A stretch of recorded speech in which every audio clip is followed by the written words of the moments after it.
Good afternoon. I'd like to welcome everyone to the Zebulon Board of Commissioners work agenda, April 18, 2024. Is there a motion to approve the agenda? I make a motion to approve the agenda. We have a motion. Is there a second? Second. Questions, comments? All in favor? Motion passes. Commissioner Baxter will not be with us. She texted and said she was not feeling well. Hope she gets better. And Commissioner Harrison is going to be running a little bit late. This is our work session. It's the opportunity to engage in dialogue and to deliberate any components. And we will begin with staff, diversity recruitment initiative. Thank you, Mayor. I recognize Chief Perry. Good evening, everyone. Some of you may recall that whenever we do recruitments within the fire department, we have struggled to recruit a diverse pool of applicants. And if you will, it's a rather small net that we sweep with when we try to gather applicants, because we have historically recruited certified employees of various sorts, whether they're certified rather new to the job. We do require some experience coming in. But with a recruitment of a very, a lot of requirements associated with that, we can't help but get a small group of applicants each time because we're trying to recruit from other places. So that is not unique to us. That is something that is common in the fire service. It's common definitely across our county. So what we have tonight for you is a initiative started by Wake County a couple of years ago. They've invited us to be a part of that. So I just want to give you an overview of the initiative, and we can kind of go from there. It was intended to produce a diverse group of applicants, and it's in overcoming all the obstacles that one might have in having a career in the fire service. And to give you just a little bit of history and some demographics, if you look back at 2022, which is when they started, and this is very indicative of what we have seen as well. When you look nationally, 95.8% of firefighters are male. Almost 80% are white or non-Hispanic. And you see other percentages, even when you bring that down to the Wake County level, excluding Raleigh and Cary, 97% male, 94% of them are white or Hispanic. Cary and Raleigh are excluded from that because they use a different methodology of their recruitment. They recruit people, they don't necessarily have to have any certification. And that'll give you a little bit of an insight of kind of where we're going with that. But those are the demographics that were in the county in 2022, and I dare say that very closely mirrors what we see within our department. So the county came up with an idea in 2022 due to the fact that they had American Rescue Plan Act, or what we all are familiar with as ARPA funding, to try to create a better recruitment, a better training. It initially had an allocation of $2.3 million to be used towards recruitment over a 3-year period. It's December of 24, but it'll be used into 25, which gives you a 3-year period.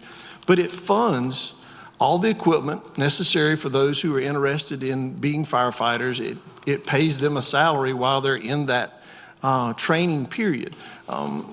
Absence of a program like this, one would have to just go to a community college and sit in the classes themselves, not be compensated. And that obviously provides a challenge for a lot of people, as they need that compensation to pay their bills and such. They created a partnership with Wake Tech to help provide instructors. That helps offset some of the cost that goes along with it. And it was very strategic about how they marketed the positions, going out to meet people, and we'll talk a little bit more about that as we go. It has been and it continues to be marketed as career in a year. A person can go from no fire experience whatsoever, just a desire to be a firefighter, and within a 12-month period, they can be on the job riding a fire truck, which is a great, great program. And What you see represented on this slide, and I won't go into each one of these individually, but this is what they've learned in this, over the couple of years. They've tweaked this thing a little bit each year to make it a little bit more effective. There were certain things that were causing barriers, if you will, so they removed barriers. They provided additional practice sessions and stuff such as that to open it up and provide even more people. Quite honestly, if you can imagine, a person that says, I want to be in a firefighting position sounds like a good idea, and one of the first tasks is to go and do these courses where they're checking your ability. There's a lot of anxiety that goes along with that. So they started doing practice sessions where people could go and just practice and kind of get a feel for it before they were actually assessed and tested on it. So I use that just as an example, but a lot of very, very wide range of stuff goes into that recruitment. When they did it last year, again, 2022 being the first year, 2023 was last year's, that's the academy that's going on right now. 6 fire departments participated, 18 slots that they were trying to fill. They received 990 applications. That is, I don't think we'll have received 990 applications since I've been your fire chief. If you added every year together, we wouldn't have that kind of application. Just to give you a perspective, we typically, we will receive between 10 and 20, maybe 30 in a good year in a particular recruitment. Never any applications such as that. They go through there and they begin to interview those people and talk to them and run them through the various testing scenarios that go along with it. Looking a little bit deeper, and I've included just a few slides just to give you a feel for the diversity part, if you will. On the left side, and this slide shows those who applied. Who are we recruiting to even just give it a try? And the left side of the screen shows you the applicants by their race and ethnicity. And it's a much wider perspective, especially when you compare it to those numbers that I initially showed you of 94 and 97% with one race. This is a much bigger picture. On the right side of the screen, now we're looking at male versus female, and again, we see a much more significant representation by female applicants than what we had seen in prior recruitments. Take that a step further and look at the interview demographics. Now we've got from that 990 as an example. Now these are the ones that they're going through the assessments. They're passing the assessments and they've been selected for interviews. So they've gone through and done it. That obviously begins to weed some people out. For example, when you climb a ladder, maybe you decide that ladders aren't for you, and maybe you pull out, or maybe for whatever reason, they did not make it to the interview phase. But again, like in the previous slide, the left side gives you an idea of the race and ethnicity of those who were interviewed, and as by gender on the right side. So again, much better than what you originally saw in those statistics. And then the last set I'll show you is actually who they hired. From those 990 applications, how did it all shake out? So in the academy that's going on today, the left side again, same as those before. You see pretty much 33% white, 33% black or African American, 11% Hispanic, and the others as well. So, and even with the gender, 78% male, 22%. This has been the most successful diversity recruitment that they've had through the changes that they have made. So with that, I'll carry you to, that is the academy that is finishing up now. It will finish up in a couple of months. They are making preparations for the 2024 academy. We have requested positions in our budget as we submit our budget to the manager for consideration. We submit a mirror copy of that to the county. The county's response was if we wanted to consider using this academy to hire some of those employees. And to tell you a little bit about what their academy looks like should we choose to participate, I've got just a snapshot of the marketing things that they intend to use. Printed posters, flyers that'll be distributed all across the county. They'll push it on their website, testimonials from those who have been through the academy in years prior, a real aggressive social media campaign, advertising on a big variety of radio stations and such as that. and recruitment engagements that I'll talk a little bit more about. But you get a feel and you get a flavor of their intended effort to really get the word out, reach out to people to say, is this a career that you're interested in, and draw them in. They have recruitment engagements, which was that one of those last bullets. They do at least 4 a year at the regional centers. So one of those will be hosted at the East Regional Center. Actually, there have been one the last 2 years as well, hosted at East Regional Center. But should we choose to participate, this will be the first time that candidates will come to the regional center, and we'll have some of our staff on hand to talk to them about the possibility of them working for the town of Zebulon. So something we're excited about. Again, we'll have representatives there. We'll talk to them, potentially even have some vehicles on display. The intended academy that will come up this year, they're intended to have about 25 people in the class from 7 different departments. So it's expected to be a pretty good group. The right side of this slide kind of just gives you an example of one of the visuals that was used last year, where it has those dates and where people can learn. Some of the variations have the different departments listed that people could potentially, when an applicant applies to be included in the academy, they indicate which department they would like to be affiliated with. So we'll be out there trying to recruit on our behalf to get people to select us and show interest to come work for us. And then give you a timeline of how this thing kind of breaks down. And this is exactly why I'm here tonight to talk to you. It kicks off before our budget process ends, or our budget is adopted. So that made it necessary for us to come to you before we finished out our budget process. The actual academy kickoffs in May. Those engagements that I just referred to you about at the different regional centers, they occur in May and June. And then in June, for about a 4-week period, people will be allowed to apply. From there, those practices I referred to earlier are mid-July, with the agility testing in August, interviewing in August, and then hopefully by the end of August, each one of the participating departments will be making job offers to the candidates that they've interviewed and selected. And then September is the time for getting uniforms and physicals and background checks and all the things that go along with getting finalized as employees. And on October 14th, they start in their academy, which will not end until June 2025, which is a long time to be in an academy. But they go in with absolutely no experience, and they come out fully credentialed, ready to ride a fire truck with EMT, technical rescue skills, firefighting skills, the whole gamut. They come out ready to go to work. So it's great. It's a great program. So in summary, and I don't mean to fly by this by any means, but it's pretty straightforward for you tonight. This is a recruitment, a very intentional, very specific recruitment designed to increase applicant and new hire diversity. We think the county has been very, very effective at doing that. We want to take advantage of some of the lessons they've learned and partner with them. It utilizes a regional marketing strategy, which is more than just what we would do locally. Through the way they're using the ARPA funds, the salaries, the benefits, the gear, the uniforms, the books, all the costs associated with these employees and the equipment they need would be paid for with ARPA funds, which comes to the tune of about $155,000 if we were to have to pay that ourselves.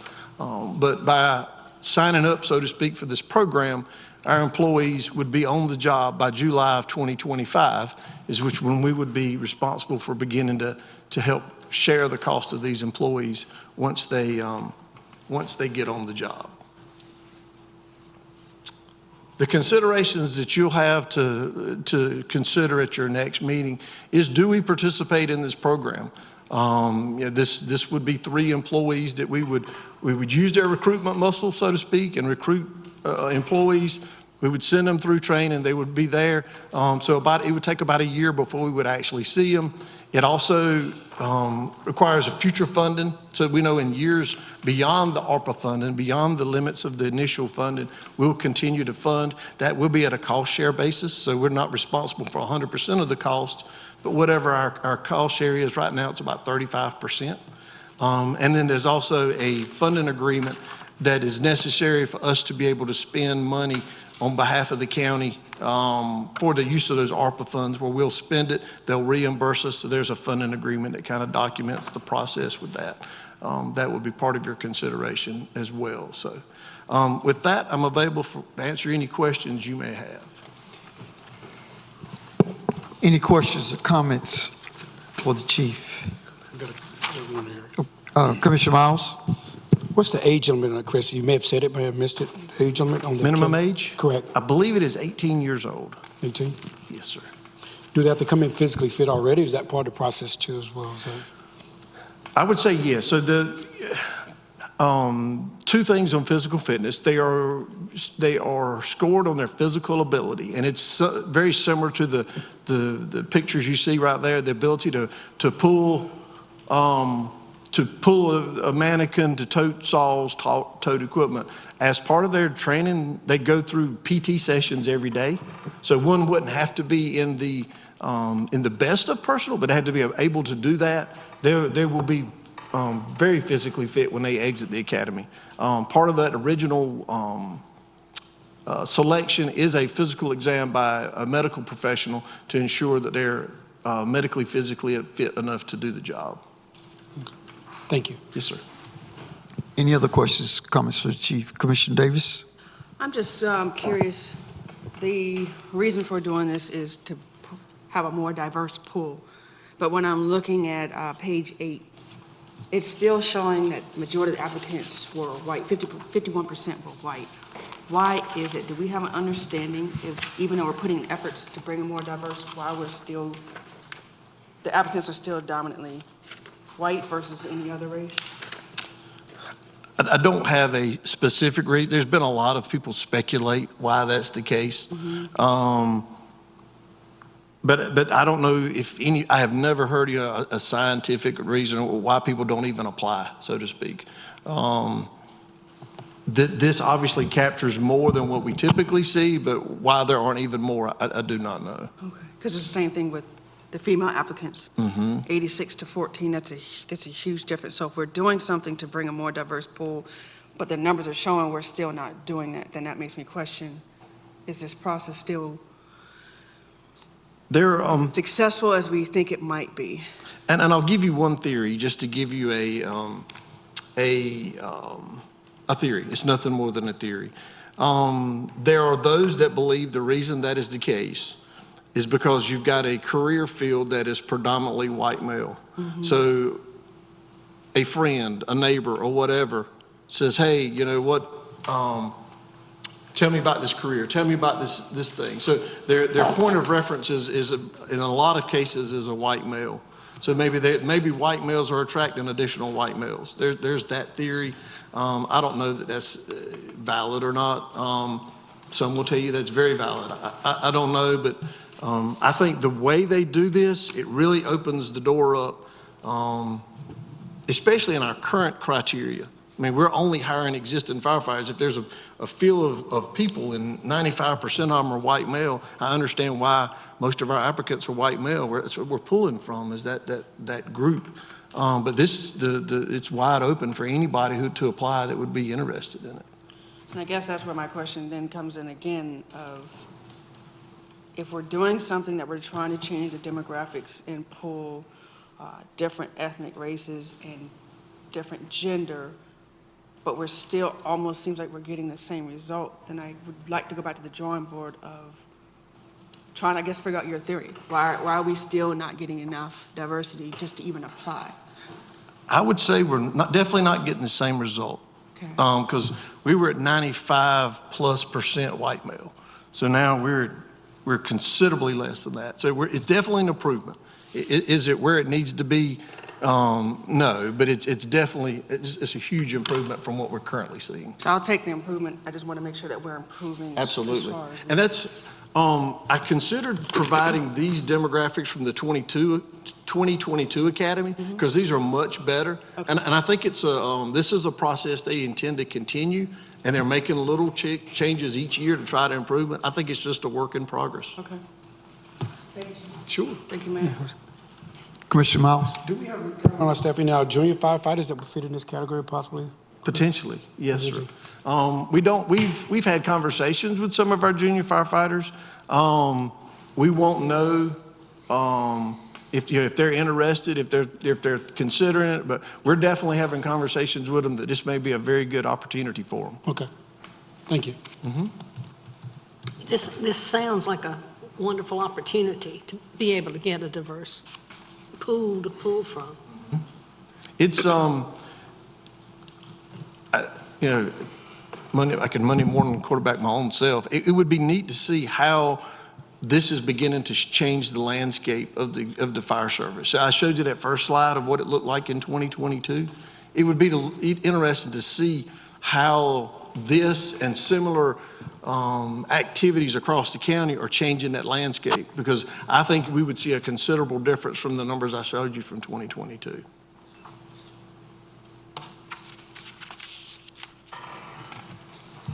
Any other questions, comments? One last question. After this program, say we get into this program, are we going to continue those efforts, Chris? What do you see those efforts continue after, say, we take these three? What will we do as a municipality to ensure that, in your position, what do you see us doing to ensure that we continue that the fire department matches what's in the community? I think this is, the county has every intention to continue this program beyond the ARPA funds. I think for us, we try, if it produces good results for us, we do something or something similar. This will always be an option for us. As we grow, putting someone through the academy, we may choose that it's a better way for us just to send them on our own to an academy. It's a similar program. Once the ARPA funding is not a factor, that kind of opens up our abilities. But I think to answer your question, we look at how this goes, we learn from it, and we institute and make changes in the future from how well this works. Okay, thank you. And one last question. Do we have a program like the police station, like the ZPD does, for paying from the training to the beginning? Do we have a program at fire like that as well? If I'm understanding which program, we have one employee that works with us now who we hired as a trainee. We trained him and then he came to work once he was certified. So it's very similar to putting someone through an academy. Okay. There's very minor differences, but there's differences between the two disciplines. But as far as hiring someone who's not certified, sponsoring them to go through an academy, we have done that once in our pilot program. Okay, thank you. That's what I was asking. Yes. Thank you. Any other questions, comments? Actually, one more question, just from my understanding. So this will be covered, we will cover their year while they're training, and then the following year is when we will pick up their salary. That is in correct. budget. Okay. Any other questions, comments? Thank you, Chief. Yes, sir. Thank you all. Thank you. Okay, so that will come before you at your May 6th regular meeting. Next up, we have the Wake County Deputy Tax Administrator, Nicole Kreiser, who's going to walk you through the revaluation results from the reappraisal this year. Good evening. Glad to be here with you this evening. I'm Nicole Kreiser. As Joe said, I'm the Deputy Tax Administrator for Wake County. And I just have a couple of slides to talk about revaluation, what it is, how we went about it, and where we are now in the process. So I'll share a little bit about why we have to do a revaluation, what the project was, what are the results, where we're at now for specific property owners, and next steps. So revaluation is where Wake County Tax Administration updates property values to reflect fair market value as of January 1st, 2024. We do it because it's required by law, and in North Carolina, all counties have to do it at least once every 8 years. However, the standards really encourage a more frequent revaluation, because the more frequently you do it, the more fair and equitable your assessments are. Wake County transitioned from an 8-year cycle to a 4-year cycle in 2016. So 2020 was the first 4-year cycle. This is our second 4-year cycle. Revaluation ensures that your property values are accurately reflect the market value, so it's spread equitably across all taxpayers. If you didn't do a revaluation, folks would pay taxes based off of values that aren't necessarily reflected what people are buying their property at right now. So what does it include? It's real property. So that's all the residential, the commercial, homes, apartments, office buildings, industrial, warehouses. And what is fair market value? That is the most probable price a property would bring in at a sale at an open and competitive market. It's not when you sell your home to your nephew for $50,000 and your home is worth $275,000. It's what a home would sell for in an open and competitive market with a willing buyer and a willing seller, in an arm's length transaction. Again, the effective date, we're looking at what is that fair market value as of January 1st. Revaluation impacts approximately 70% of Zebulon's property tax base. So what about the other 30%? These items are appraised annually. So that's personal property. In North Carolina, property taxes are paid on real property, but you also pay property tax on your business equipment. So such things as office furniture, office equipment, business computers. You may recognize when you get your tag and tax notice to invitation to renew your license plates, you also pay property taxes. You pay property tax on licensed motor vehicles, campers, boats. If you own a Cessna, you pay property tax on that. And then each year, the Department of Revenue values utility property, and then we bill property tax on that. Those values come from the state, and then counties bill on behalf of the county and the municipality any public utility property. So the remaining part of your tax base is appraised annually. So mass appraisal is how we conduct a revaluation. So there are many, many parcels in Wake County. And it's not a fee appraiser where, say, you're going for a mortgage and you hire an appraiser to come in and measure inside and out, take pictures, and come up with an appraised value. In mass appraisal, what we're doing is looking at a large number of properties using standardized methods, statistics, and field work to come up with what is fair market value. And we use the sales approach, the cost approach, and income approach. It's all applicable based off of that type of property we're appraising. Commercial property is going to be more looking at what your cost and income is versus sales would be more likely for your residential property. There's 4 main steps of how we do a reval. The first is neighborhooding, and that's where we take the counties, and the county as a whole has over 425,000 parcels. And so that's a lot of individual properties, and you want to be able to compare like with like. And so we break those into neighborhoods. So that turns into 5,100 neighborhoods. And neighborhoods are what we call, we have the very technical way of value control sector, but that doesn't make any sense. It needs, what is a like property area? What is a like residential area? What is a like commercial area? We break down that 425,000 into 5,100 neighborhoods. And then we're going to look at what has sold to indicate land and building pricing. So let's look at market sales over the last 2 or so years to come up with our base rates. What do we think values of a home are for? What do we think land is worth? What are the different components? Like if you have a 2-story house that's all brick versus a 1-story aluminum sided house, you're going to have different contributions of cost based off of the value of that property and the contributions. So we do all of that land and building pricing. Then we take that data and we go out in the field and we want to do the eye test. Anything that was built before 2000, an appraiser went outside and visited. Not inside, because again, we don't do fee appraisals, but we went out in the field and looked at. Office review was anything built 2000 and forward. That's where an appraiser was getting pictures from online, looking at different information, and to see, do our numbers make sense? Then in January, we sent out the notice of assessments, and that begins, property owners get their notice, and then you have the right to appeal. So I talked about our review activity. There were almost 178,000 field reviews. So our appraisers went, stayed on the public right of way, and looked at the property to see, do those numbers make sense versus what we came up with in the previous phase? And then there was about 250,000 office reviews. And you see those are broken down between residential, rural property, and commercial property. As I said, Wake County and the town, it's grown a lot. What I have on this slide is just the revaluation history from 1992 to 2020.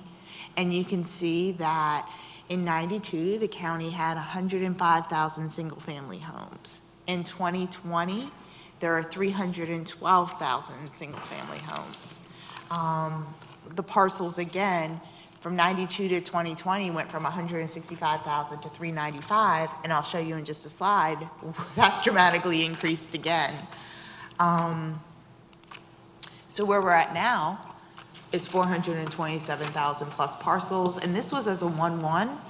As farmland and other areas continue to get subdivided, and you get subdivisions instead of large acreage tracts, the number of parcels continues to grow, because instead of one 50-acre parcel, you now have one parcel that's 0.25 of an acre. So what does it look like for Zebulon? There's 5,117 parcels in the town, and you're looking at, of the single-family homes, just to give you guys context, in 2013, there was a little over 1,300 single-family homes in the town. There's now over 3,000 single-family homes. And so that gives indication of growth and activity. Overall, the last 4 years has been astronomical change in real estate values. The market has grown considerably. The market indicates that residential property countywide grew 53% over the last 4 years. Commercial was at 45% for a countywide average of 51%. And again, assessed value is property specific. So when I show these percents, this is an aggregate as a comparison of the county as a whole. You're gonna have variations depending on where you live. For the town, residential did a 48% increase, commercial was 50%, and a total was at 49%. This shows the percentage change by jurisdiction, and you can see the residential change, the commercial change, and the overall change.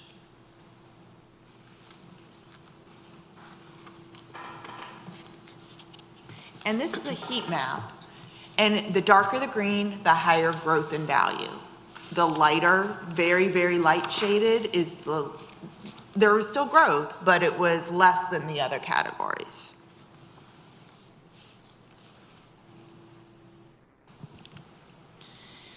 This shows what a single family residential property before revaluation, what it was valued at, and what the median residential property for a single family home is now as a 1-1.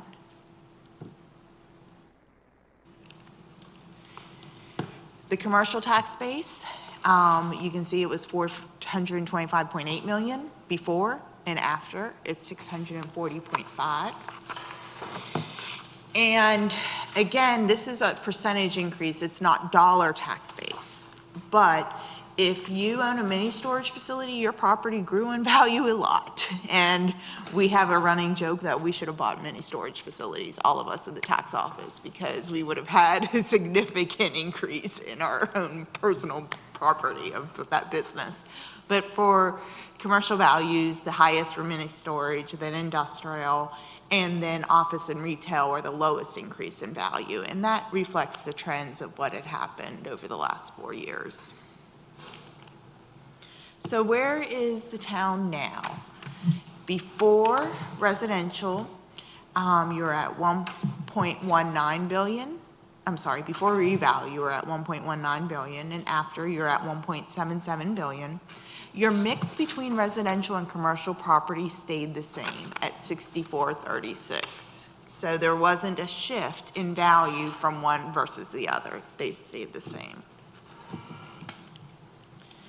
These numbers continue to be refined. You probably will see different numbers in your upcoming budget materials because we have just updated numbers compared to when we first prepared that. Every estimates are that it's an estimate, and as we continue to get business personal property listings, individual property listings, and we pick up the new construction and what has happened, we continue to refine estimates. But this shows the percent growth and then what has been the average annual growth for each town in their tax base. So what's left? Next week, our Board of Equalization and Review convenes. That is a board that is appointed by the Board of County Commissioners who are appointed to hear appeals from property owners. Property owners had until March 1st to submit informal reviews where an appraiser would look and render an opinion of, well, maybe we needed to make an adjustment.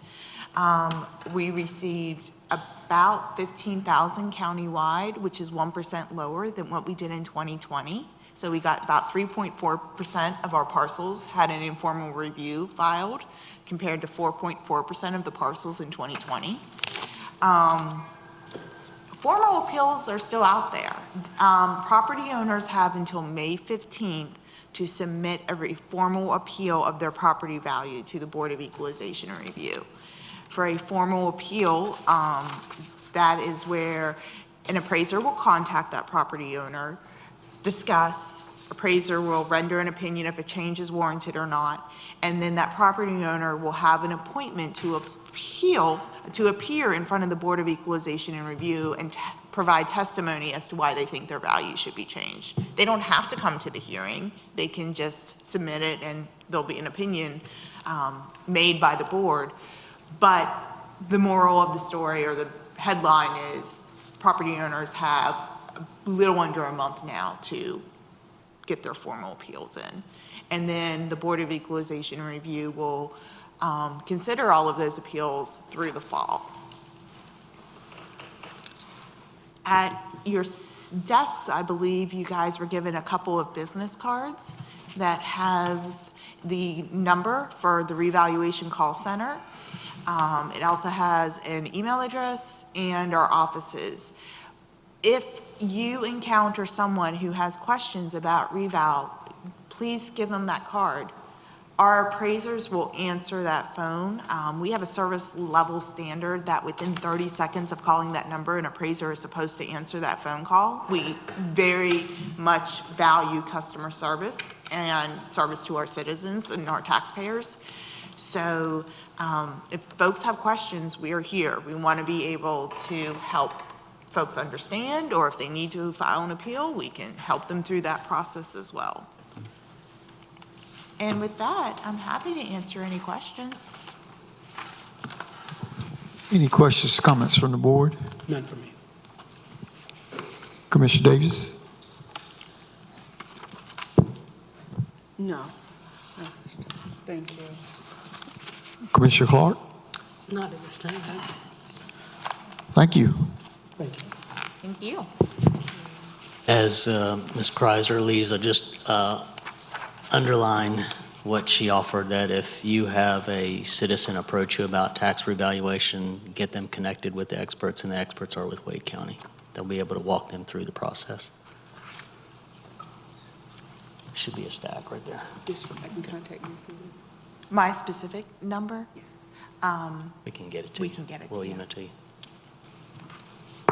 Again, thank you for letting me come and share information tonight. Thank you. Thank you. Thank you.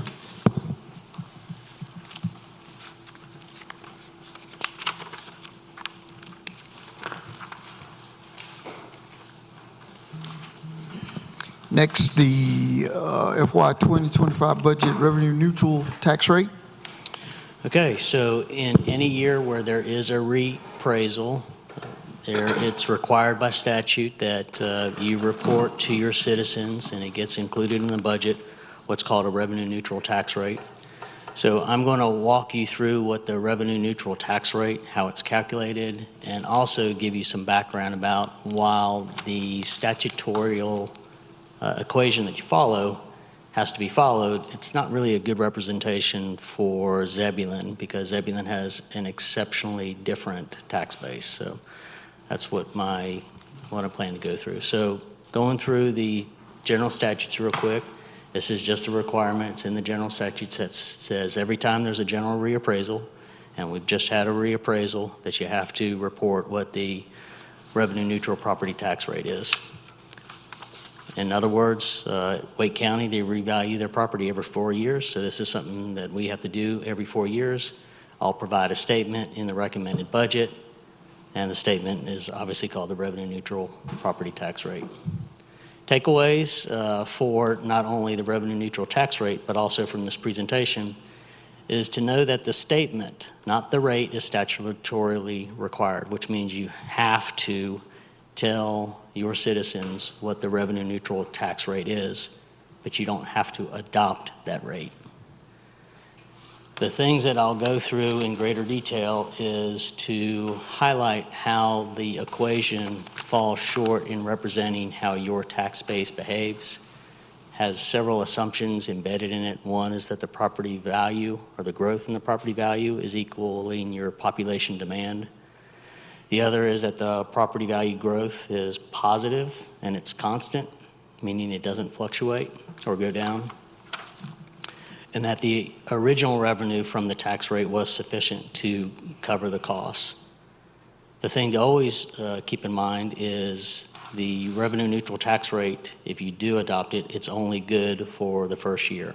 Immediately after that, in the next years before the next revaluation, it starts to lose ground to growth and inflation. And in Zebulon, it loses substantially given how quickly we're growing and given the inflation factors we're seeing, particularly on construction materials.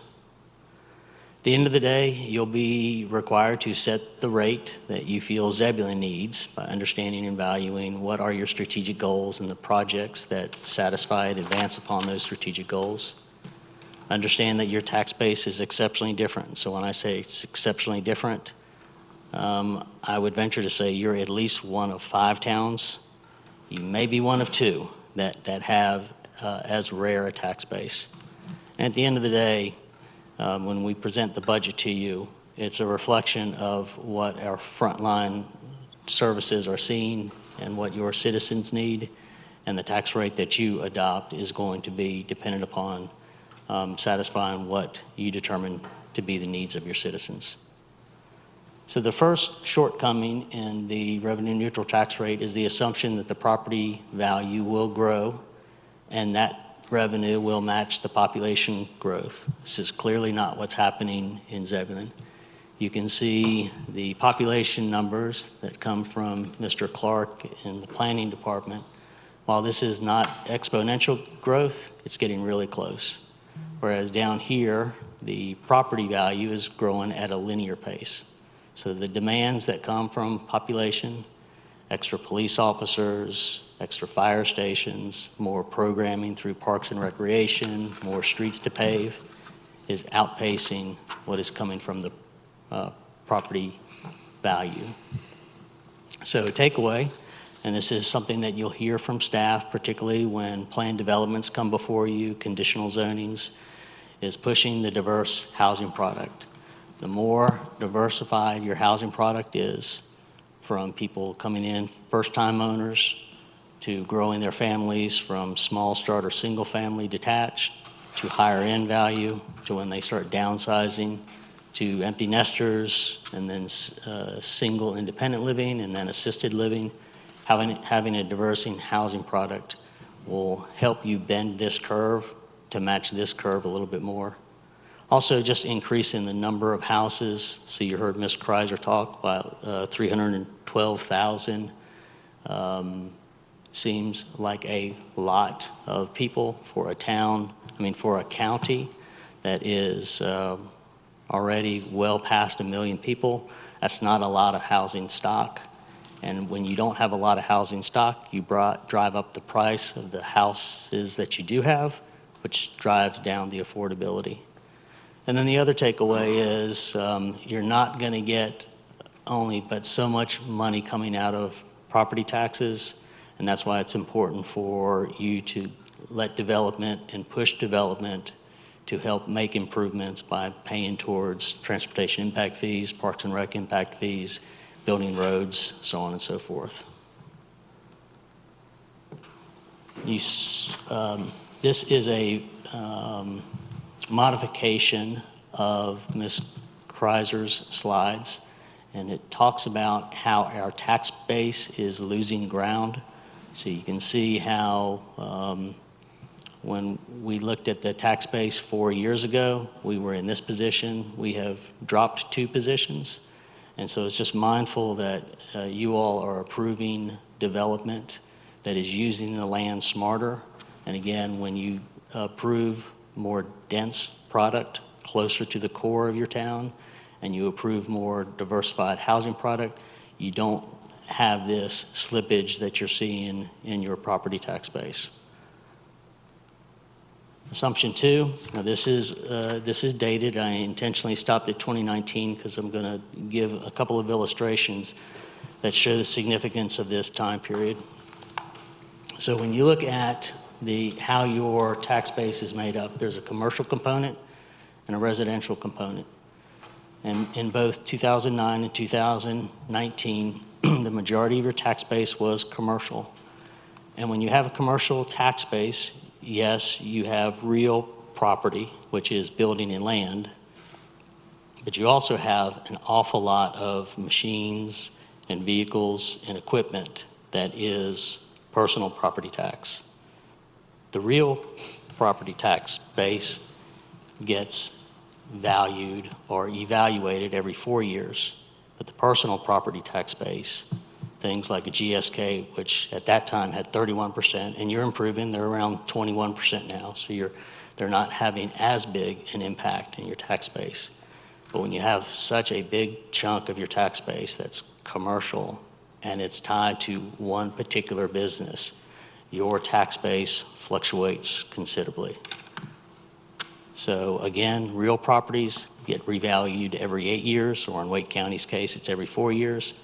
But personal property, meaning equipment, vehicles, things that go inside of commercial businesses, they get revalued every year. So if you're a town like Zebulon, which has a majority of your commercial base, then you're going to see your revenue and your property tax base fluctuate every year.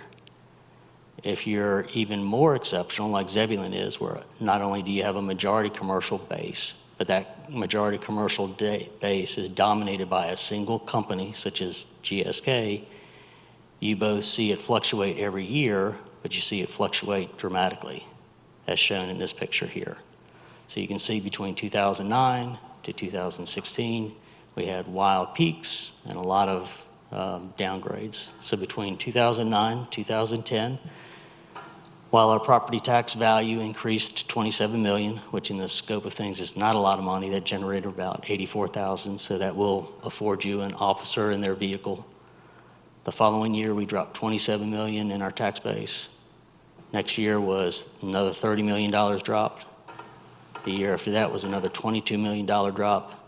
We started to recover a little bit in 2013, 2014, 2014, 2015.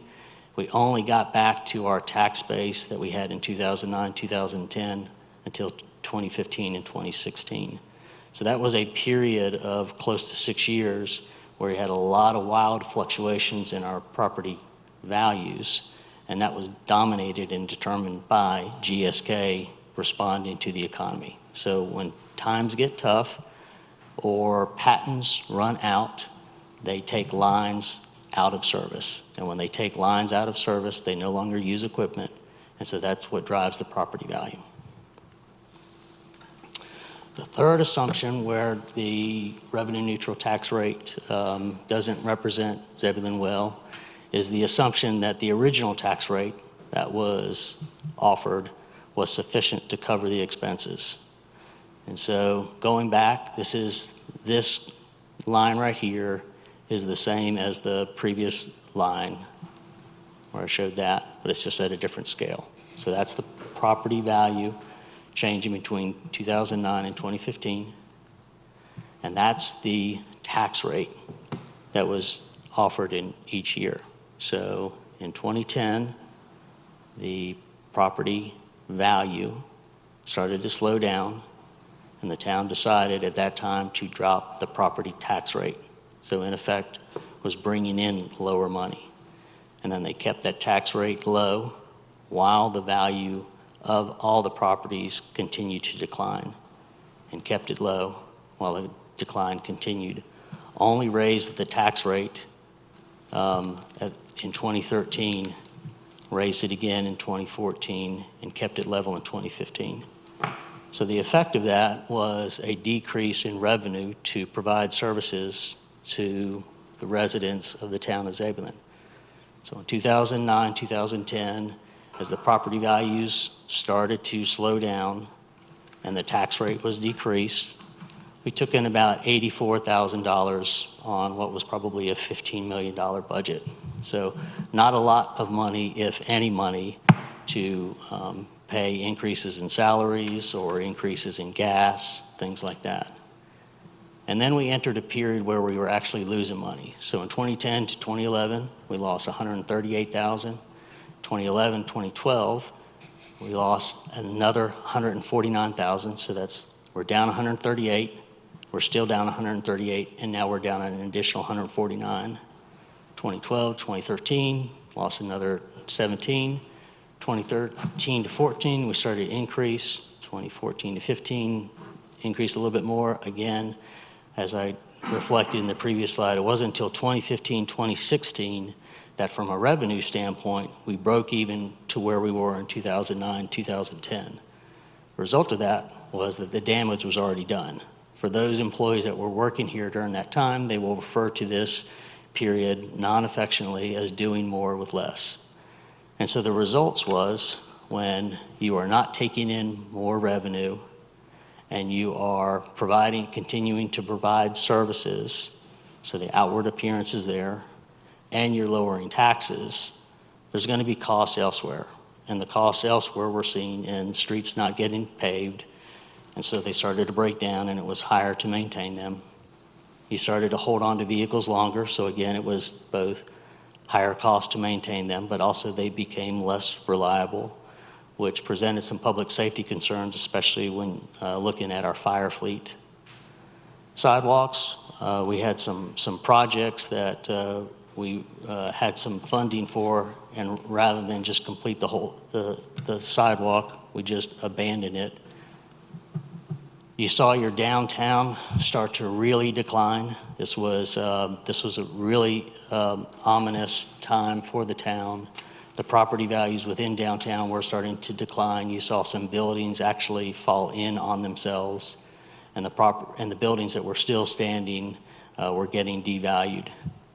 The biggest devalue that we saw was in the people. Not only was this a time where people were not seeing increases in their pay to cover things like inflation or the cost of living, this was also a time that we still have inherited where people were wearing many hats.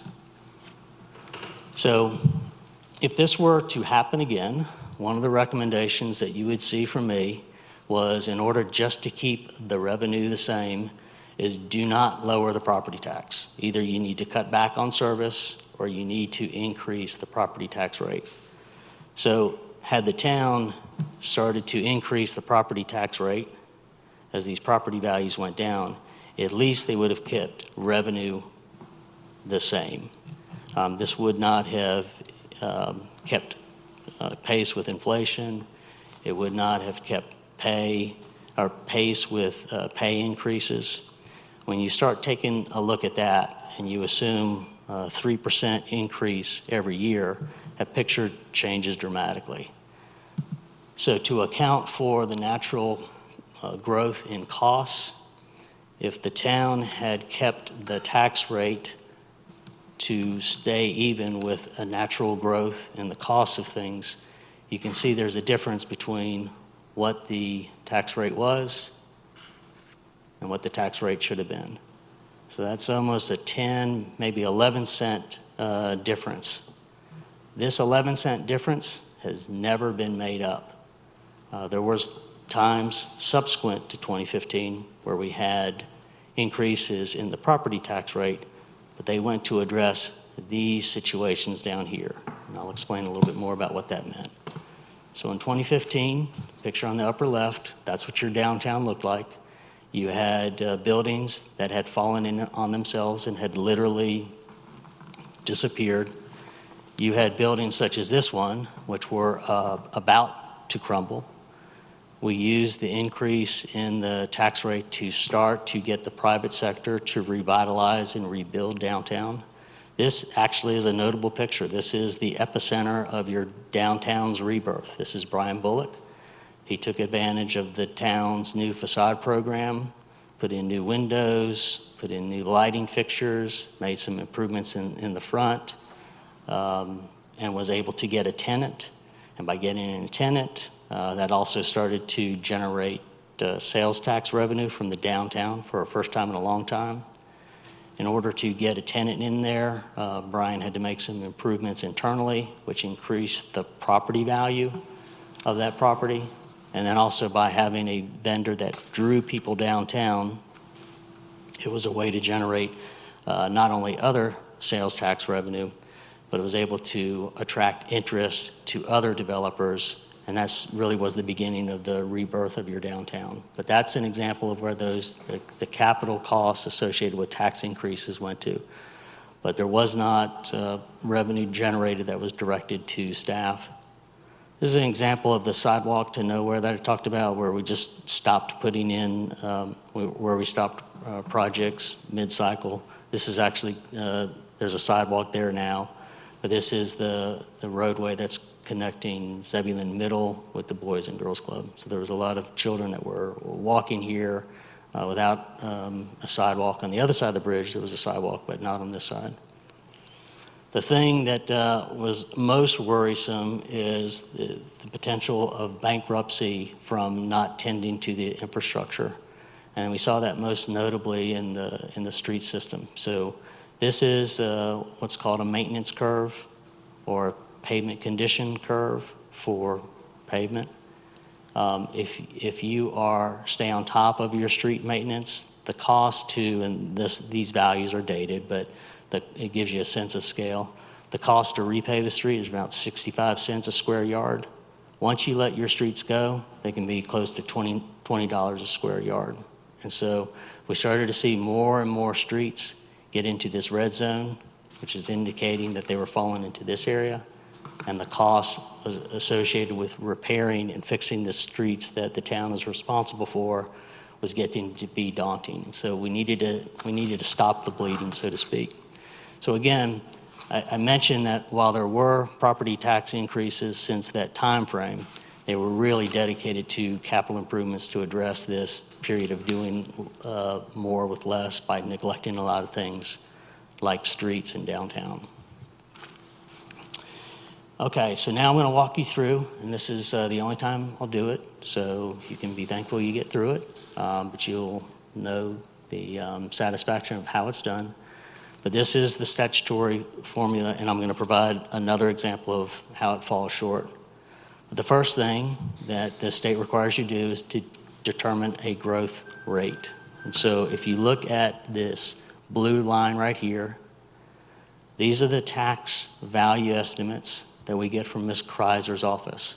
So in 2021, we saw 1,367 million as our value of our property tax base, or 1.367 billion. The next year it was 1.5 billion. The year after that it was 1.782 billion. The year after that it was 1.829 billion. I'm going to talk about this red line in a minute, so just hold off on that. But what the formula tells you to do, or what the statutory equation tells you to do, is take a look at your growth rate for each year. You'll see percent increase, and then you come up with the average increase. That number right there, 2.6, I don't believe you only grew by 2.6%. When you talk to our police officers or our firefighters or even our planners, they will not tell you that we only grew by 2.6%. But the reason it shows up as 2.6% is because GSK has an outsized influence on your tax base, which I'm going to explain in a minute. But continuing on with how to come up with the revenue neutral tax rate, you take that average increase, 10.4%, and you multiply it by the last value you had for 2024, so that 1.829 billion. Multiply that times the average increase, and you come up with a new tax base. Take that new tax base, multiply it by your current tax rate, which is 57.5 cents, and that's the revenue that you would generate if you continue to grow at this annual percent. And then what the state tells you to do is take that number right there and divide it by the new revaluation that you get from Wake County, which at the time that I did this slide was about $2.5 billion. And that right there is your revenue neutral tax rate as calculated right now with the information that I have, 45.4 cents. One shortcoming is, as I mentioned before, that 2.6, it's not a reflection of your growth rate. You are growing faster than that. And the reason you're growing faster than that, and it doesn't show up, is what happened between 2023 and 2024, for reasons that we do not know. GSK scaled back significantly. And when they flatlined, they affected your growth rate. So you added a lot more people.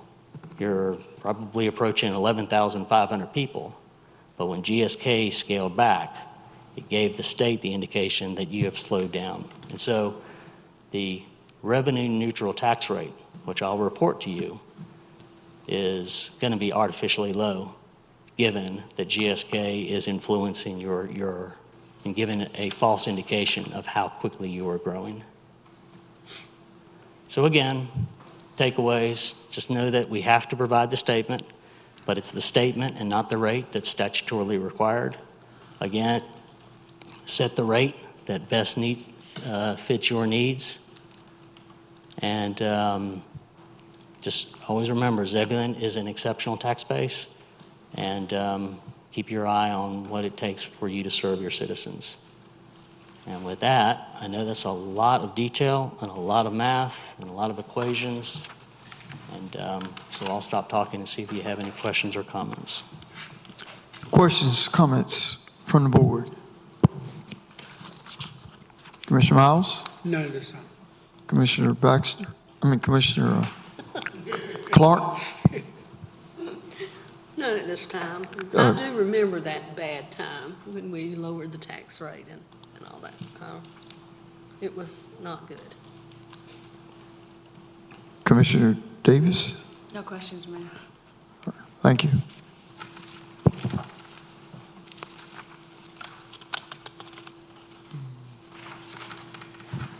FY25 requested budget. Thank you, Mayor. So this will be the last of the requested budget presentations before the budget gets delivered to you at the May meeting. I want to focus on transportation improvements, just to also give you a foreshadowing of what will be a notice of intent for a bond referendum should you choose to use it. So the first project, and Chris went through these, and I'm not going to go through too much detail, but he's available if you have some details about the project. But this is the project that will drive you to a bond referendum. And the reason that I say that is the next capital project that you're working on for transportation is the intersection improvement at Old Bun and Shepherd School. And we can fund that project through transportation impact fees. When we get to this project, North Arundel Avenue, we do not have that pot of money. And so if you are interested in moving forward with that project, we need a bond referendum. And the reason we would need a bond referendum is this is schematic of a construction schedule that Chris has worked up. He sees by the time he completes the utilities relocation and the easement acquisitions, that he can be in a position to go to construction in January of '25. If that's the case and you still want to hold on to that schedule, then you need to approve a bond referendum on a date before that. If you want to have a bond referendum to be voted upon on the November ballot, you need to adopt the notice of intent this coming month. And so we'll put before you for your consideration a notice of intent for a bond referendum at your May 6th regular meeting. So let me pause there because this is the project that gets a transportation bond referendum moving forward. You have consideration for other bond referendums, parks being an example, fire being an example, facilities being another example. But if you're going to do a transportation bond referendum, this is the project that will kick it off. Let me pause to see if there's any questions or comments on what I've just run over. Any questions, comments? All right, continuing on, we've also talked about, in addition to the lane improvements on coming down Pierce's and the widening and the median along Arundel, which is on the project before you, we talked about that there's a lot of traffic coming down here and there's a lot of traffic coming here. And we need to distribute that traffic volume more. And so one of the things that we put before Campo was to try to add this project so we could distribute the traffic that's coming down here through this roundabout, come down through the Jones extension, go down to Dogwood and get to this signal on Arundel. That project was not funded by Campo. We missed the criteria, or we missed the ranking by 2 slots. And so this is another project that's available to you. We would pick this project up as we're completing or as we complete the North Arundel project. So again, we're looking at the end of 2025 to go to construction. Again, if you wanted to move forward with this project, we would need bond money to do so. We would need bond money in advance of this December 25 date, which again means we would need a bond referendum approved. And if you want to do that by this November, which would make the funds available for this project as well as the previous one, you need to adopt a notice of intent at your May in May, and we'll give you that opportunity at your May regular meeting. From this point forward, the description of the projects is pretty straightforward. I'm not going to spend as much time on those projects as I am on these two, but these two are the projects that are going to push you into a bond referendum if you want to move on them as we've got scheduled. Given that, I'll pause real quickly again to see if there's any questions on this project. Questions, comments? All right, I'll continue on. These are not as pressing. This is something that we'll put before you for consideration. This is a roundabout at Gannon and Arundel. The idea being here is it will just handle the traffic volumes through here more effectively and efficiently than a traffic signal. It also opens up the radiuses in this intersection so these telephone poles in this area are not continuously getting clipped. It also helps as a way to give an announcement or a gateway to your downtown and slow the truck traffic that is going through your downtown. If you do that project, the storm drain underneath the road is woefully undersized as seen in these flooding pictures, so we would ask that you add that to the project as well since you're going to be tearing up the intersection anyway. There would be the construction time frame if we move forward on that. I'm going to talk a little bit about this later, but these construction time frames, while we could move as quickly as that, as a staff, we can't move that fast unless we really staff up. That's going to be something that overwhelms the staffing we've got. But technically, we could move that quickly if we had the staffing to support it. Another project to consider is Proctor Street widening. So this would be widening from the roundabout that I showed on that second project all the way up to the new signal, and then past that up through Carrier Court. That's just a way to handle more of the traffic that's coming from the subdivisions to the east, as well as feed into this new intersection. There's another potential construction date on that. East Gannon is an opportunity to handle a couple of things. One of the reasons that we put this before you for consideration is the development potential that we usually rely on to build our roads is going to be limited in this area. This portion right here is a wetland, so it's not going to be developed. We're also seeing that there's a lot of people who walk this corridor, and by putting in that roadway widening, it could be a way to put in an adjacent greenway, or at the very least, an adjacent sidewalk. There again is the construction schedule.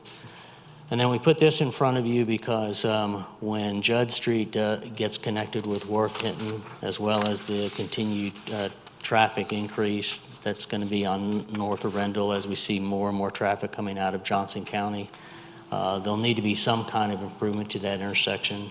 We've given a couple of options here. Roundabout could be a very effective way to cycle this traffic through this intersection. It obviously takes up a lot of real estate, so there'd be a lot of property acquisitions as well as utility relocations. Bottom right's another way to do it. You can always signalize an intersection. That's just for us to demonstrate to you that we know there needs to be an improvement, but there's a couple of ways to make that improvement. Again, there's the construction schedule. So a summary of the projects that we've given to you. There's the estimated cost. So right now, if we went forward with a bond referendum just based upon those, on those roadway projects, we're around $48 million. What's been listed here is the aggressive date, which is the earliest it could go, but really the realistic date is that is over here, given the staffing we've got. The point about the conservative dates is if you go to construction on these dates, that's when you actually have to make a draw on the bond referendum, and that's when you have to start making the interest payments.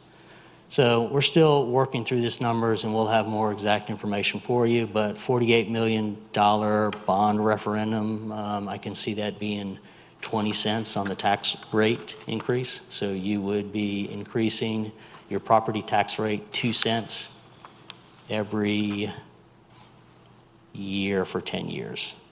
I did my math right. Okay, so that's just something to think about. And when I say it's something to think about it in two ways. The first way, can your residents, can your property owners afford to pay 2 cents more in property tax every year for the next 10 years to support these road projects? And is it more important to fund all of these projects and possibly bump out any kind of improvements or expansions to the park system or fire stations or facilities? So even if you can't afford the $48 million, you might be pulling away from your affordability to do future bond referendums. So that's something we'll give you a sense of scale as well when we come before you at the regular meeting about what our recommendation is as far as your affordability for these projects in and of themselves, as well as how it impacts affordability for future bond referendums, again, on parks, fire, and facilities. It's a big slide, so I'll pause again to see if there's any questions. Any questions, comments from the board? All right. And then transportation is not just vehicular, it's pedestrian as well. And Mike went through these last time. A lot of these projects are rather small in scale, and so I think you've got some latitude just in your annual capital improvements that you could pull these in. So I think Pony Road might be an example. Gill Street might be an example as well. There might be some improvements based upon what Ms. Long is going to share with you regarding Gill Street Park about doing some pedestrian improvements on Privet Street as well. But again, I think those kinds of improvements are relatively speaking minor in scale, and I don't know that we would need a bond referendum. Proctor Street is another. Proctor Street, as an example, if you widen Proctor Street, the sidewalk automatically comes with it. So you wouldn't have to necessarily just build a sidewalk just for Proctor Street if you widen Proctor Street. But Proctor Street reveals some other opportunities for other types of pedestrian improvements, and that has to do with our greenway system. There's another small improvement there. Again, that's such a small section, we would just put that in the capital budget. I think Poplar is another one as well. But the big projects are the ones that will drive a bond referendum that may be added to the streets that I just talked about. So this is one of your greenways in your master plan, and what it shows is it shows a greenway that's coming from Arundel. It goes by the library, it cuts through the woods there, and it comes out onto Shepherd School. There's also a connector that goes up to Proctor Street and runs along Proctor Street. So as an example, if you were most interested in Proctor Street out of a concern for for pedestrian and less out of vehicles, then this might be an option for you to put in as opposed to widening Proctor. So this is, while more often than not, greenways really are linear parks, in some cases they really are transportation corridors. I think this is a legitimate transportation option for you to consider as opposed to widening Proctor Street. But again, if the primary concern is the vehicular volumes and safety, then just go ahead and widen Proctor. This, however, this is probably more example of a linear park. And we've talked to you in the past, and this is just something to be mindful of. If you load up heavy on transportation projects, you start cutting out your capacity to do a bond referendum for parks. So don't know that this is really a good transportation corridor. It doesn't really solve problems from a transportation standpoint, but it is a good linear park that would connect to potential parks for you. So you've got existing community center park with the possibility to expand it. And you have in your land use plan 5-county stadium as the anchor to an entertainment and sports complex. So if you're talking about a park bond referendum, this might be a good thing to consider, where it's in and of itself, it's a linear park, but it also connects to parks as well. And this is another one, your first greenway that you funded as part of your greenway master plan ends right around there. So that's right behind Tarrant Lakes, Tarrant Meadows, goes all the way up to Weaver's Pond. This would just be an extension of that to come down and come down Beaver Dam Creek. This is where that RV park that you've heard us talk about. Again, this is not a transportation corridor. It's more a linear park. Unlike the green spine or the portion of the green spine that I showed you, this does not connect to parks. And so this is something we're going to want to have a bigger conversation with you about parks, about greenways as linear parks before we would throw this into a transportation bond referendum. But just to give you a sense of scale, if you were to add those, that's another $15 million to the $48 million that we've already talked about. And again, it comes down to can your property taxpayers afford that as far as the property tax rate increases? And is this the direction you want to go to? Do you want to invest in these greenways and not invest in some other park properties? So throwing a lot of information at you really to get you thinking. We'll have this buttoned up a lot more for you where we will have some recommendations that are both affordable to your property taxpayers as well as leave you margin for future bond referendums like in parks and fire and facilities. And I mentioned this before, when it comes to transportation, it's not just vehicular, it's pedestrian. If your primary concern on pedestrian along Proctor Road, you can widen Proctor, or you can do that library connection greenway. You can widen Gaddon, or you can just put in a greenway along East Gannon. I ran through that pretty quickly. Again, it was intended to get you prepared for your May 6th meeting, where we'll put in front of you for consideration a notice of intent for a transportation bond referendum on the November ballot. I'll pause again to see if there's any questions from the board. Questions, comments from the board? A lot to think about, a lot.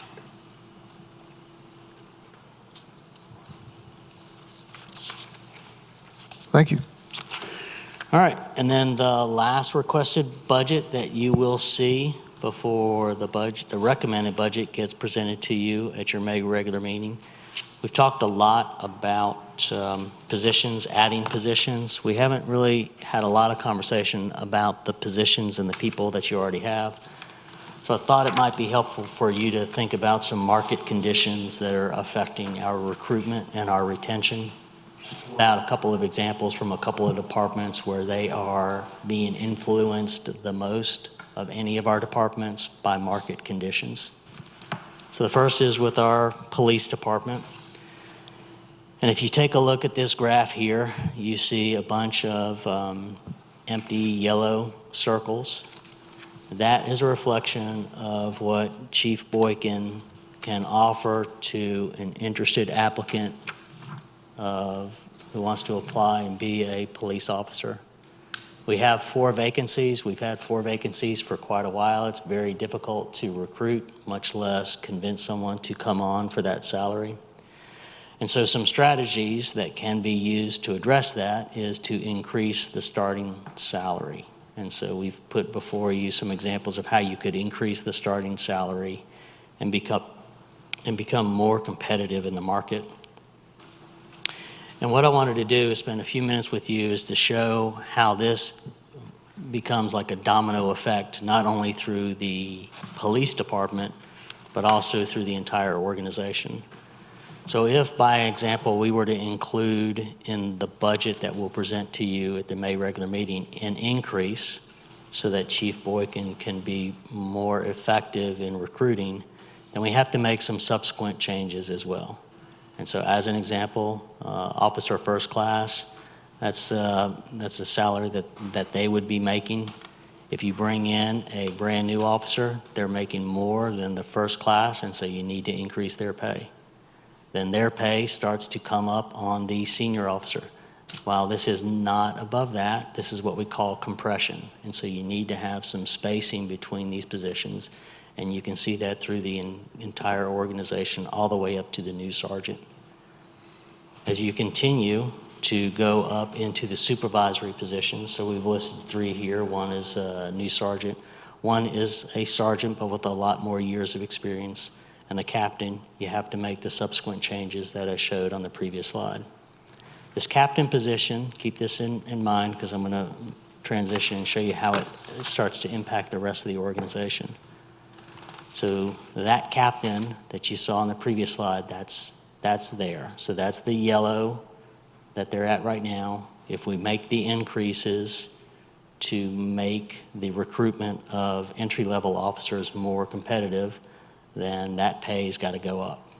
And when that pay goes up, that pay is higher than 1, 2, 3, 4, 5 of our department directors, okay?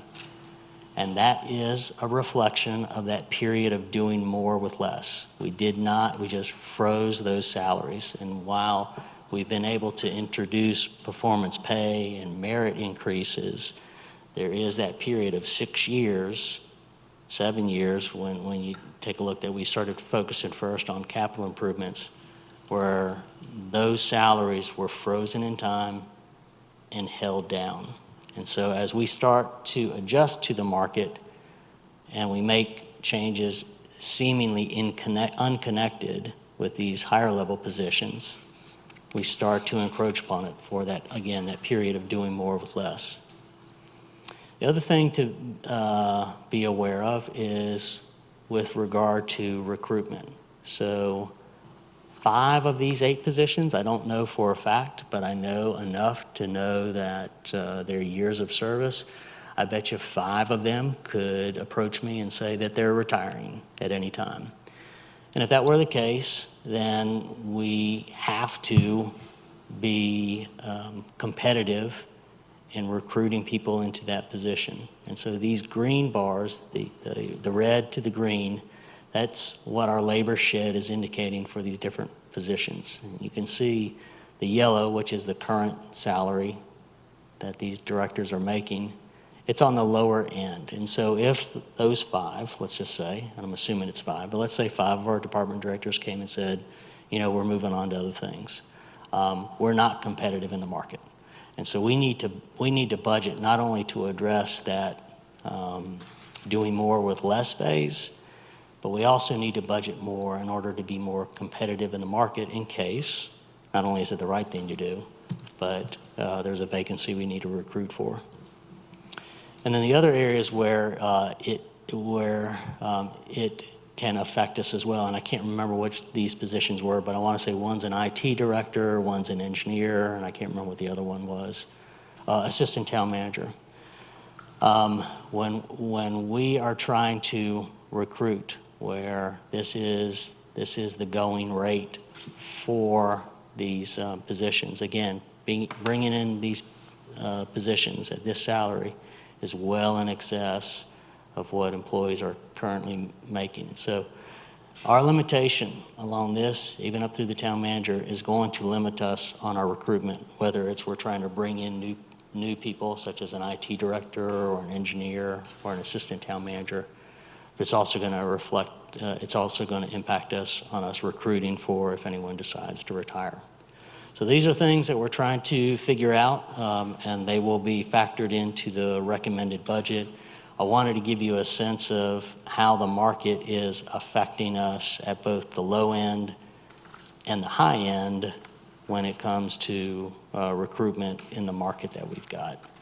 I'm about to talk about how we're being impacted on retention, but before I leave these recruitment slides, I'll pause again to see if there's any questions. Any questions? So these numbers are based off municipalities our size, Joe? Is that correct? I'll let Ms. Markland talk about that, about our labor shed. All right, these are not based on municipalities our size. They're based upon our labor shed, which is who we compete with. And so it goes from Wilson to Rocky Mount to Clayton, Garner, Apex. Where are our employees coming from and where are our employees going when they leave us? So we have to consider who our competition is and how we're dealing with that. We do not take into account the private sector. Even though we do have employees that leave to go to the private sector, we are only considering the public sector. You're welcome. Any other questions, comments? Thank you.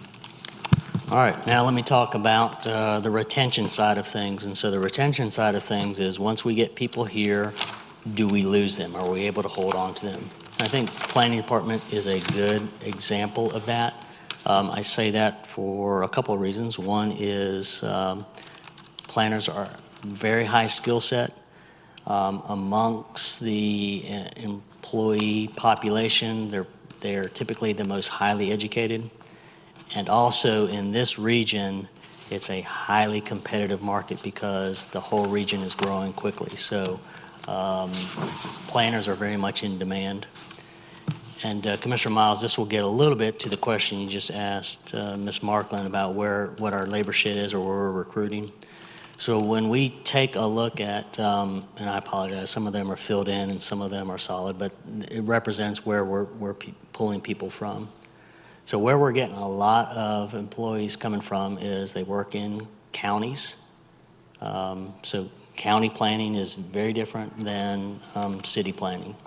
County planning is really the art of giving away land, and city planning is more about developing land. And so it's a new skill set, and so we're competitive in bringing people from county planning. We're also competitive in bringing people fresh out of school. And so we've got a big ECU contingent, as annoying as that can be at times. And we got some NC State representatives as well. So we're getting a lot of people, and we even have someone from the Northeast come in. So we have a lot of our employees that are coming from county planning and fresh out of school. So Commissioner Miles, to your question about police, but this applies to planning. For planning, this is our labor shed. This is at the very least, when it comes to recruitment of planners, we have got to be competitive with these counties. And we've got to be competitive with students as they're graduating from colleges. The retention, however, tells an interesting story. So you saw on the previous slide, we're drawing a lot from this, and then they come in-house and they start going west. And this is where, again, you have a quickly growing region. Planners are in very high demand. And in some cases, we're having employees retire. In some places, we're having employees actually go work for counties because it's close to where they live. But you can see we're losing employees to the city. So we're pulling them from the county, we're bringing them in-house, and then they're going to the city. So we're a very good training ground. But when you spend a lot of time bringing someone up to speed and getting them trained, and then they go out the door, then it costs you money because you have to spend money to go recruit again and then retrain and then get them up to a functioning level again. So this is the cost of, on the retention side, that if you have a swinging door, so to speak, if you're not offering a competitive pay to keep people in, it offers a different type of challenge than what I just shared with on the police department side. So again, when we present the recommended budget, we're going to have some features in that recommended budget that get at this retention issue, as well as the recruitment issue that I talked about on the previous slide. A lot of new concepts, I'm sure. I went through it quickly. I'll pause again to see if there's any questions. Questions, comments from the board? Commissioner Davis? No. Commissioner Clark? Not at this time. Person? Commissioner Miles? Thank you. And before we do manager report, let's take a 10 minute break.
Report.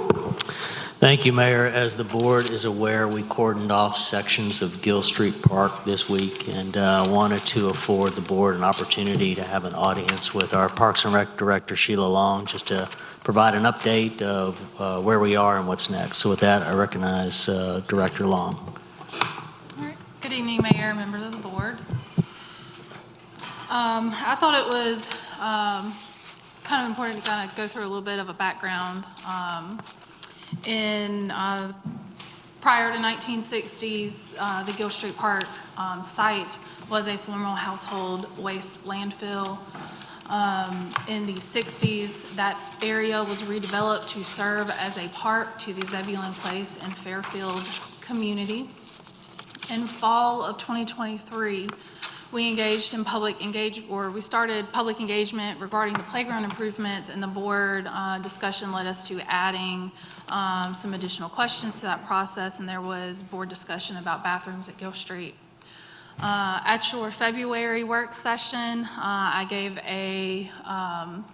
our quarterly update, which was our Operation 2025 budget, but it also led to discussions about Gill Street and opportunities. And if you recall, I had shared at that time that I really felt that in a perfect world, we needed to consider what opportunities we had to actually build a proper neighborhood park for this community, but also the potential to engage the community to really consider what are the needs, what are the barriers, and what will actually make a difference in the community.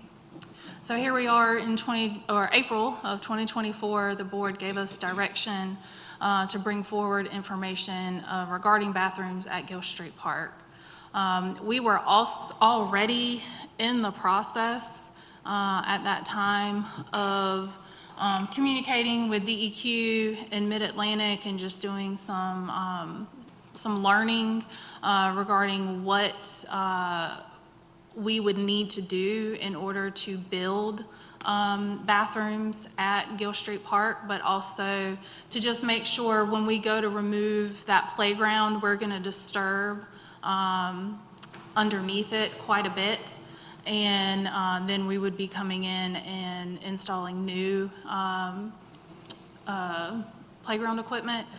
And we felt with the knowledge that we had of issues that others in the region are having at similar sites, that it would be prudent that we do our due diligence and we go ahead and get some soil sampling out at Gill Street Park. The preliminary surface level sampling that we've received has indicated lead contamination above EPA regulation in some areas. It appears that it does focus primarily on the undeveloped areas along two of the perimeters. We have taken initial steps to close access to those areas while we wait for more information and prepare a remediation plan. We have also just applied some initial remediation in certain areas just to provide extra protections. The samples have not been lab tested yet, so that'll have to be done for confirmation. We don't have a report at this time regarding this new information. We have acted in an abundance of precaution to just make sure while we wait, if we can protect our community, we want to do that. I would want to stress that we're not alone.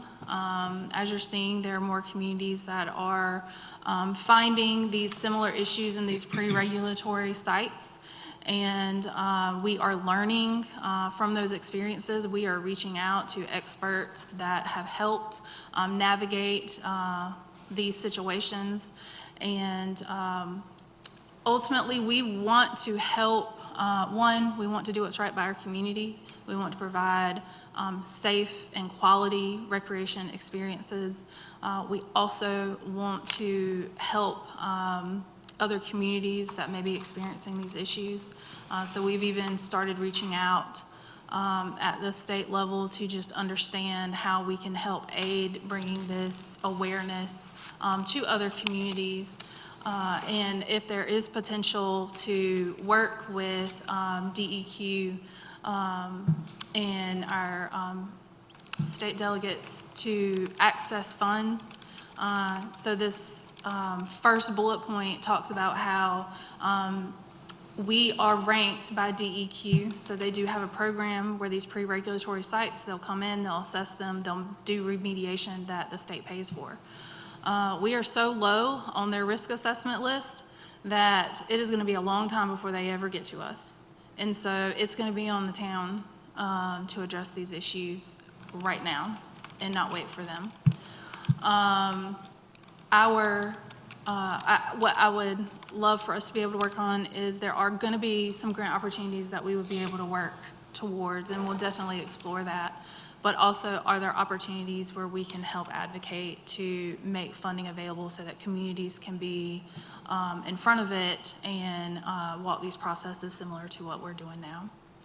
I would like to note that we moved extraordinarily quick, and we would not have been able to do that without the full support of the Parks and Rec Department. Every single person on my staff was on site to secure it, and we were able to do it very quickly. And so we very much appreciate that. It didn't matter if you typically work at the community center, at the front desk, or you are planning events, or you do athletics. You were at this site helping to make this happen. And so I'm extraordinarily appreciative of the entire staff of Parks and Rec. Communications was also tremendously helpful. It took a lot of time and support to just work through this to make sure that we're communicating as much information upfront to the community. And we also would be remiss not to thank Public Works. I called Public Works at 7:30 the morning of yesterday and said, I need someone to go pick up supplies. And they delivered. And so we much appreciate that. It helped us be able to move fast. And so that is appreciated. And if you see our maintenance crew, we are 2 right now. We don't have, we've had a vacancy, so we're only operating at 2/3. It's an extraordinarily busy time of year with grass cutting season. Spring sports have started. If you see either Scott or Joe, please tell them thank you, because they are really pushing hard for this community, and yesterday was a lot as well. So now what? Well, the next best thing for us to do is, one, get that report. So once we get that report, we'll really understand what exactly we're dealing with on the ground, and it will help us to identify what remediation steps we need to take. We will work with Mid-Atlantic. They are the contractor that we're working with to identify a remediation coordinator. We need to continue to update our community. We have a landing page for Gill Street Park updates that we will keep it as up to date as possible. Community members can even sign up to receive updates as we have them. So I would encourage anybody that wants to receive email updates to do that. We are going to halt the playground replacement project as we understand and work with Mid-Atlantic, the remediation contractor, and any experts that can help guide us moving forward. We do recommend that we engage in discussions about the future of Gill Street Park. Is this location and this site and the current layout, is it going to offer us what we need to properly serve the community? Do we need to look at other options to better serve the community? I think we can discuss that a little bit further at our closed session. We also want to engage in discussions with the Zebulon Place and Fairfield community to address how we got here, the history of Zebulon Place and Fairfield, the history of the landfill and the transition. I think that it's going to be prudent to have those discussions and how that is contributing to the barriers that that community is experiencing today, as well as how do we move forward holistically. This is not a conversation just about Gill Street Park. This is a conversation about a community that has been historically our Black community, and I think that it would be prudent for us to approach this holistically and not just focus on the park. The park, I believe, is a tremendous asset, and there's a lot of potential and ways that we can work together to better serve our community, better tell a story, and just really come together and create an improved sense of community. And I'm available to answer questions. Yes. Comments from the board. Commissioner Harrison. Sheila, in one of your posts, you said that you all had started initial remediation. Can you kind of give us a little bit of detail about the initial remediation that has taken place? Yes, so standard remediation, common method that DEQ uses is to apply a foot of mulch over areas that might be of concern. So underneath the surface of the playground, there was what is indicating an elevated level, but at the surface, it is not. And we felt it prudent to come back and add, there was a foot of mulch there, and we have added additional mulch on top of that just to create even more sense of comfort there, and just to take that additional measure. Okay, thank you. Absolutely. And I would just like to ask Caleb, or if we could make like a special post on social media to inform people on how they can get updates, specifically just about how they can get updates about this project. Sure. Thank you. Did you want to speak, Caleb? No, he was just saying good. Oh. Yeah, and it's also, I saw something where it says public input from Gill Street Park. You can just type that in and it'll take you right to the site where you can comment or engage in getting updates as far as the park is concerned. We certainly appreciate the efforts. Communications. It's publicinput.com/Gill Street Updates will give you all the updates that you need. We also have accessibility in Spanish for any of our Spanish speakers in our community as well. That's good. Thank you, Caleb. Thank you. And it was, I think somewhere in the communication, it was also saying that, we could, citizens could access the Smart Ride if they wanted to go to other parks also. And, that's a free ride. So just to keep that in mind. I think we're at the beginning of whatever, but I think this is not uncommon. Right. Other communities are experiencing the same thing. Anytime you got something that's this old and the EPA regulations continue to change and make it more stricter, then we're going to fall into these categories. So, but there are future resources that we may be able to utilize as we move forward in this process. Commissioner Miles. Yes. If you go back one stop, Sheila, please. It said samples still. I'm sorry, I can't hear you. Microphone. I said the samples still must be lab tested. So what is the initial test that gave us the indication that there's a high level of lead there? What are we utilizing as that, as our tool, as our guide? So the experts in the field, so Mid-Atlantic, they are the ones that actually do the soil testing.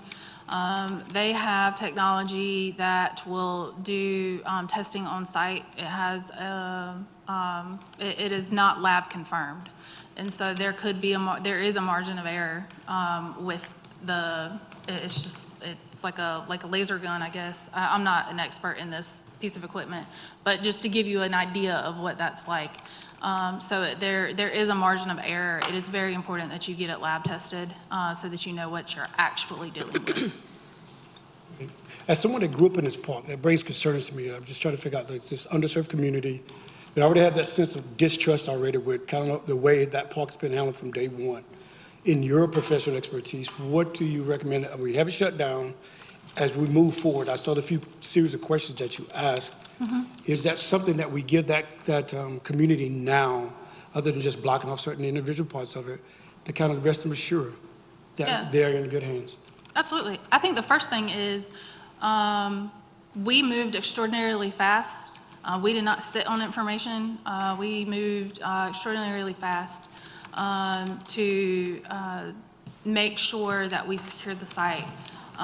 But the good news out of the situation is that the developed areas of the park did not have the same indications as the undeveloped. So the areas of concern are really the perimeter, and the undeveloped areas really along those slope areas. So the surface testing around the amenities, so the basketball court, the picnic shelters, the playground, they are areas that the community can still enjoy.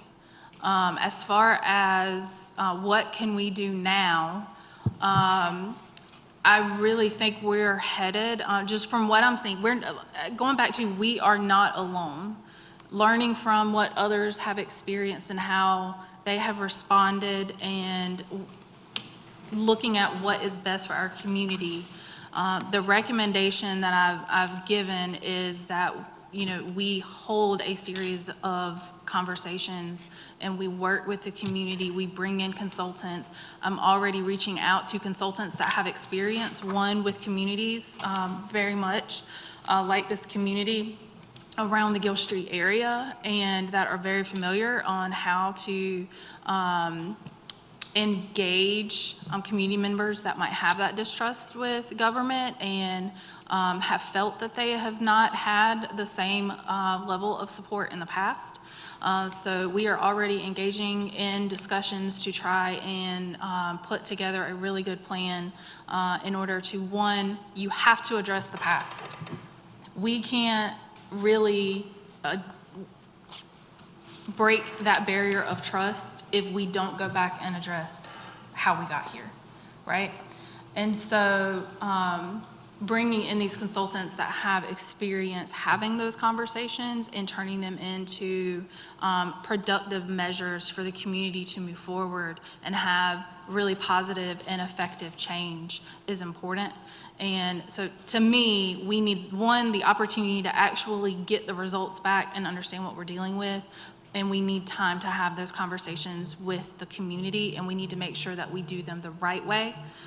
We don't want to prematurely just jump to have a conversation but not have the proper pieces in place to make those conversations and the community members feel heard and feel understood and feel like something is going to move forward. And so we need to be very intentional in how we move forward in those steps.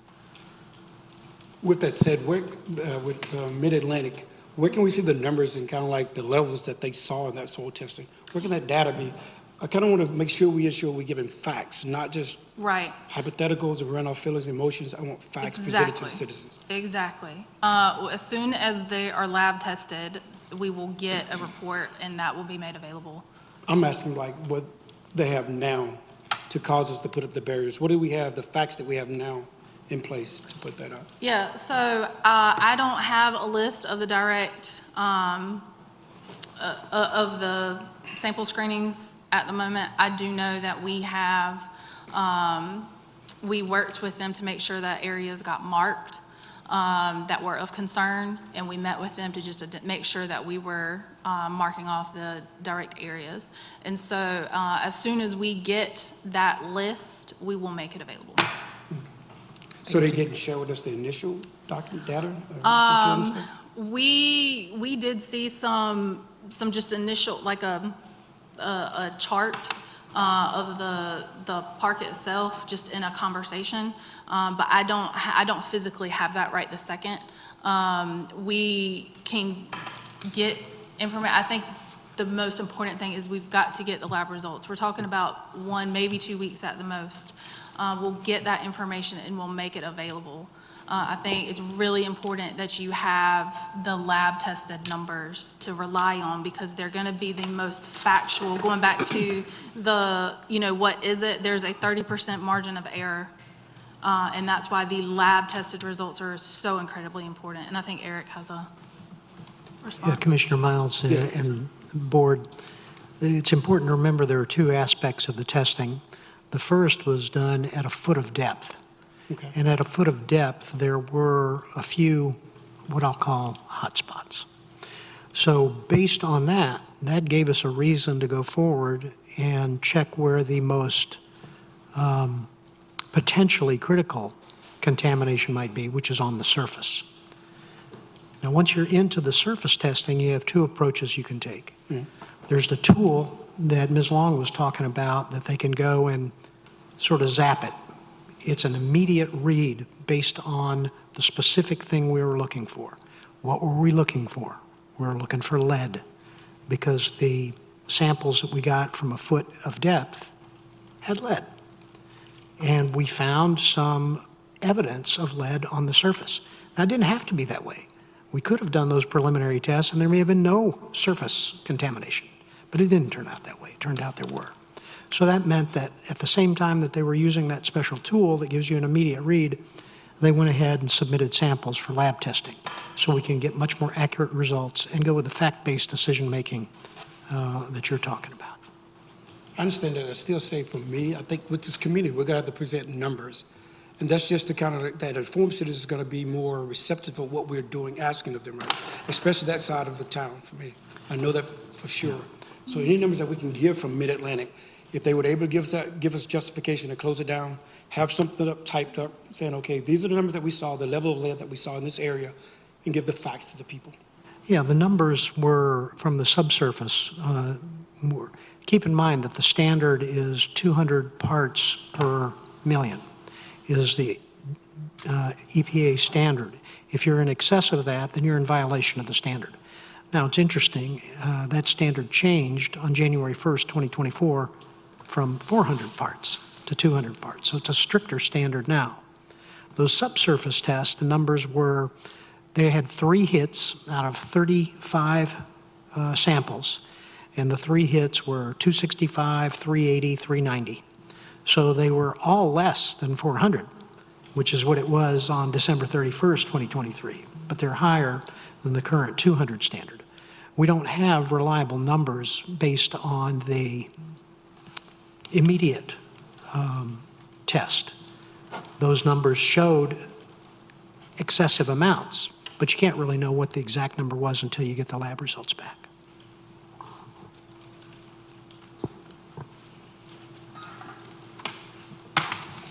Any other questions, With that comments? said, will we get numbers, will we see numbers something written down or not? Will we see anything written down, or is that something feasible? We should get the report very quickly. I'm saying not the source, saying what we currently have now sitting before us Mm-hmm. to shut the park down. Do we have those numbers? We can work Down with, somewhere. what was that? Do we have them written down somewhere? I think you need to have that in the context of the full report. So we do have preliminary tests, but it's just preliminary.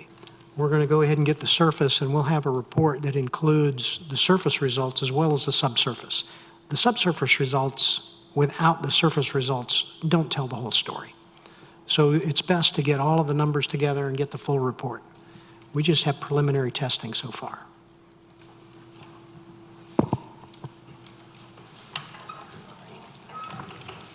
Any other questions, comments? I do have a question.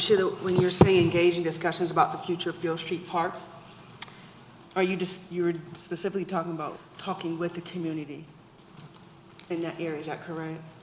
I think it's multifaceted. Okay. So one, we, as the, staff and the Board of Commissioners need to engage in discussion, but I think it will also follow with the discussions that you're going to have with the community. Yeah, I just think it's important. I hear what you're saying, and I appreciate what you were saying as far as it is important to go back. We're talking about the trust. And going back and having those uncomfortable conversations. I know you and I've had conversations before that where did not want to have, to go back and have those uncomfortable conversations. So now I feel like I'm hearing you saying that that's important, that's a priority.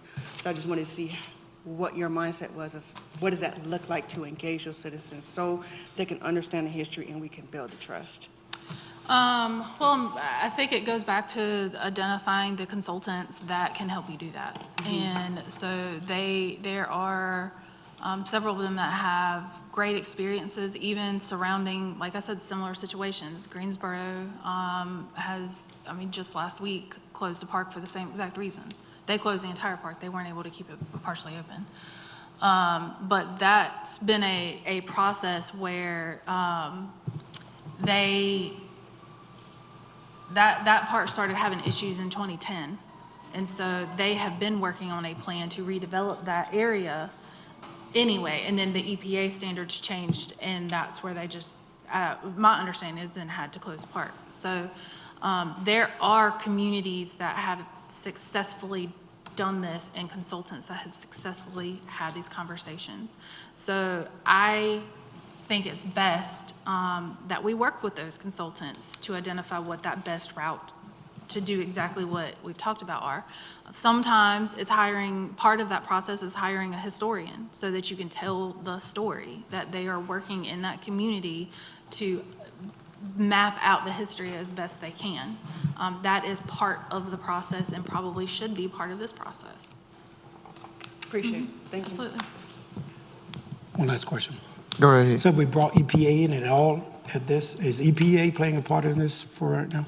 with us? So we would be working with NCDEQ. They do the work of EPA but at the state level. So we initially reached out to DEQ for guidance on building facilities on that site and trying to get information and guidance from them. They directed us in the direction of someone like Mid-Atlantic. So Mid-Atlantic, we know, has been in conversation with DEQ as part of their consultant process for us. So DEQ has been engaged, and they are aware of the steps that we are taking and what we are doing. Okay, thank you. Any other questions, comments? Thank you.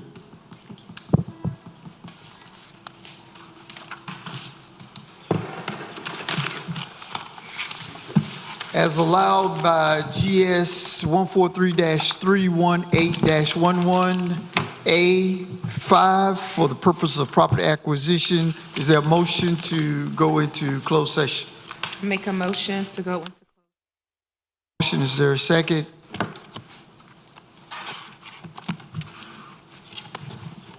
Second. All in favor? Commissioner Miles? Commissioner Davis? Favor. Commissioner Clark? Favor. Commissioner Harrison? Favor. All right. We are going into closed session as soon as